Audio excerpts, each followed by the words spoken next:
and welcome. It is the 22nd annual Garden State Film Festival. This year there will be 200 films from over 14 countries screening the weekend of March 21st to the 24th of this year. I'm your host, Emily DeSimone, and I'm here with co-director, co-editor, and cinematographer Micah Seidel, co-editor, co-director Angela Cott, and co-editor, co-director Natalie Radu of the short film Life on the Edge, exploring New Jersey's coastal ecosystems. Guys, thank you so much for joining me. Can we give our live viewers a bit about your film? Sure, who wants to go with that one? Oh, I'll take this one. So this film kind of talked about how different actions that we do as people impact a wider ecosystem. So our film talks about how oyster farming, typically rack and bag oyster farming, affects the natural ecosystem on the Delaware Bay. So we talk about horseshoe crabs and seabirds called red knots and how both species are impacted by how we cultivate food. Yeah, so and to expand on that, the horseshoe crab, the rack and bag oyster farming is a type of farming of oysters where they're in these bags and the bags are put on the shoreline. And so there was concern at a point whether or not horseshoe crabs could traverse the area through the bay and up to the beach, which is where they lay their eggs. And the red knots care about that because they eat the horseshoe crab eggs, and that's a big part of their food source. And so we follow scientists as they're researching that problem. Yeah, something we really wanted to emphasize with the film is kind of the power and potential of when scientists and the public and lawmakers are all having these conversations. And it was particularly exciting because it was literally down in Cape May here in New Jersey in the Garden State.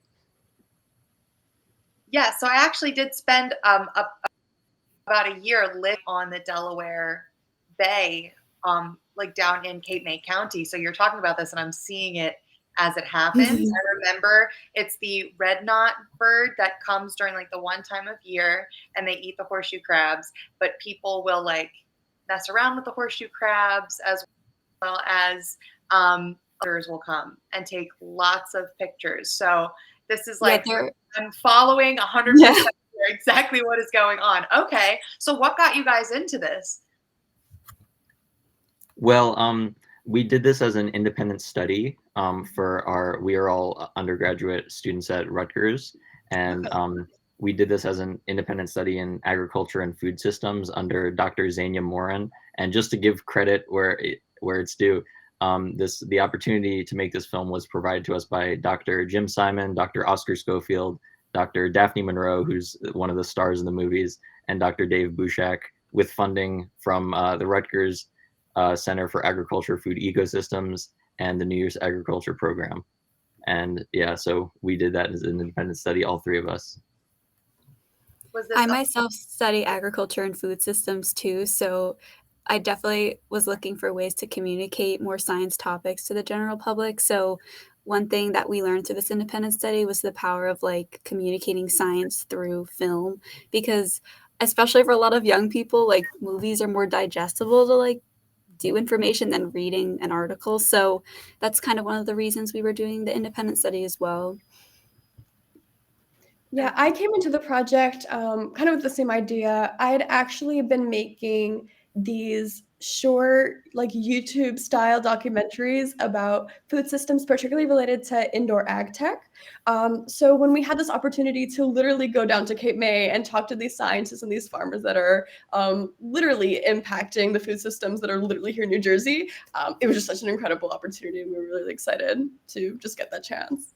Yeah, we were all able to go down to the Aquaculture Innovation Center in Cape May and film and we stayed overnight and we filmed and interviewed them ourselves. I had filmed footage there previously in 2022, but going up there all together was really nice, and it really was a great experience.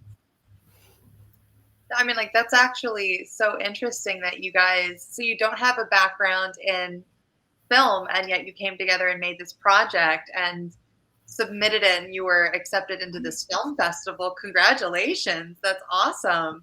So I mean, like, this was a project for you in school? Yeah. Did you get an A? Well, it was an independent study. Yes. But yes. So I mean, what was it about, like, was this like something that you guys were learning about in class, or did you have to pick a topic, like you were given like a couple different topics to pick from? Like, what drew you to Cape May specifically for this specific issue with the horseshoe crabs and the red knots? Or was this like, a department-wide thing? Everybody was, doing this.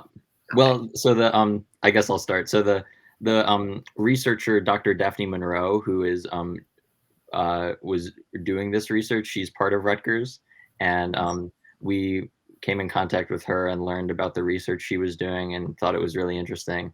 And it's also just like, it was interesting research, but it was also meaningful because it had it was like seeing whether or not these species were coexisting, which for the record, they are. Like oyster farming does not ultimately impact the horseshoe crabs, and there's actually great coexistence there. And it was a great story to show like that there can be coexistence in food production and natural ecosystems.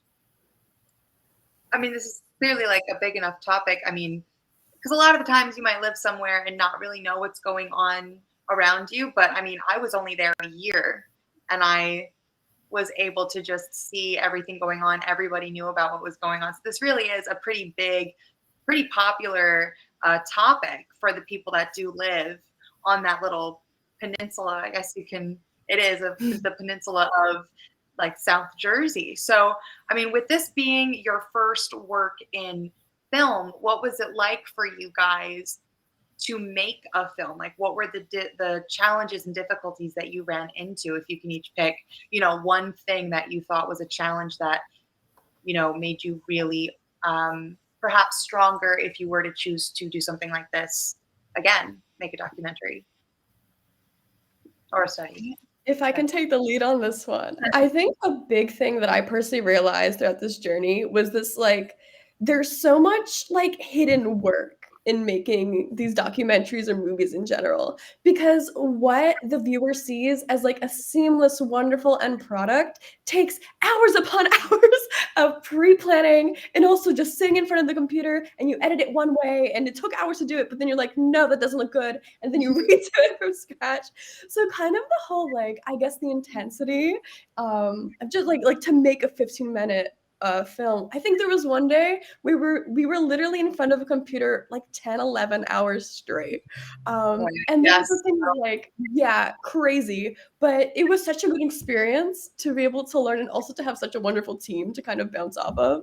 So I think, yeah, that whole thing of like the hidden labor aspect of it, and also just the process of getting the movie out. Yeah, especially as a science student, like, I didn't have much experience with editing softwares or cameras, so that it was new technology, new like skills, like how to we had to like also host interviews in a way where like all the scientists used their own words. We never gave them a script or anything, but we did have to prompt them like general questions, and that in itself is a skill that is like important, like even outside of film, but it was something I'd never done before. So it's amazing how much, like Natalie was saying, goes into producing a film that you wouldn't expect. Yeah, and just to add on to that, like, since we don't want to do any of our own voiceover in the movie, we want the scientists to speak for themselves, because like that's kind of so rare a lot of the time. Like, scientists don't really speak for themselves. Like, very science writing is very objective, and we wanted to kind of put the personality back into it. And so like just not knowing what you wanted out of a shoot and just like shooting for like 4 hours and just like letting them go and just like explain things, and then afterwards you cut it down, rather, because if you go to it with your own idea, it's going to come up feeling flat. And I have actually made documentaries in the past as well, and this was the first time that I was kind of doing it as an independent study with a group of people, and it was really nice to have a team like these two to bounce ideas off of. And also Dr. Zania Morin, who we did the independent study with, was really helpful in like giving feedback. And yeah. No, I mean, like, so this is really cool. So, okay, so you have a bit of experience like working with like some film editing stuff, and then like Angie and Natalie, this was like really new for you. So coming from those two different dynamics, what was your favorite part of putting this Well, together? Natalie has made some stuff before also, but yeah. You have. I'm sorry. Okay. No, you're good. I had this like hydroponic farming YouTube channel for a while before that. So I had come in with a very like DIY movie making approach opposed to anything like more formal. But it was definitely a great learning experience still. Angie, do you want to answer first? Yeah, I think the teamwork itself was amazing. I feel like we worked great as like a trio, the Wonder Trio. But yeah, I think also it was kind of fun because we all did have different levels of experience. Like it was kind of cool to put together a project where we each brought something to the table that was a little bit different. Like I had more agriculture experience than the other two did, but a lot of them had more technical experience. All of them had more interviewing experience. Like Natalie was so good at putting together those interviews. She comes in clutch, but yeah, that was cool. It was just nice to be able to come into an environment where we have a plan, but we all have different skills. So how to put that together is important. yeah, a lot of it is working with people, like not just with like your fellow editors and directors, but like with the scientists, because you really want to form like a trusting relationship.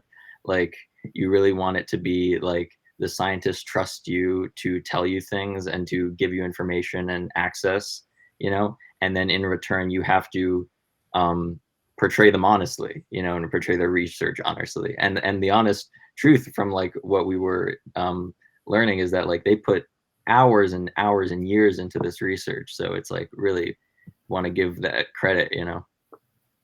Well, guys, I mean, this has been so much fun. I feel like I could interview you for at least 45 minutes. It's such a shame that I can't, but I'm so excited to get to watch your film. And will you guys be at the film festival this year? Yes. Awesome. So, I mean, maybe I'll get to see you there. I sure hope that I do. You guys, you can check out Life on the Edge, exploring New Jersey's coastal ecosystems at Asbury Lanes, Sunday, March 24th during the 12 p.m. to 1:45 p.m. block. Micah, Angela, and Natalie, really, this has been such a pleasure. And I can't wait to see you at the festival where there will be 200 films screening across 8 venues, including hosting parties, panels, events, and more. Guys, you can get your tickets at gsff.org/tickets. I'm your host, Emily DeSimone, and it has been so cool getting to interview people that are kind of outside of the TV and film realm, because it's just great to get those different perspectives. So thank you guys so much for joining me today, and have a great rest of your evening. Thank you. Thank you so much. Thank you.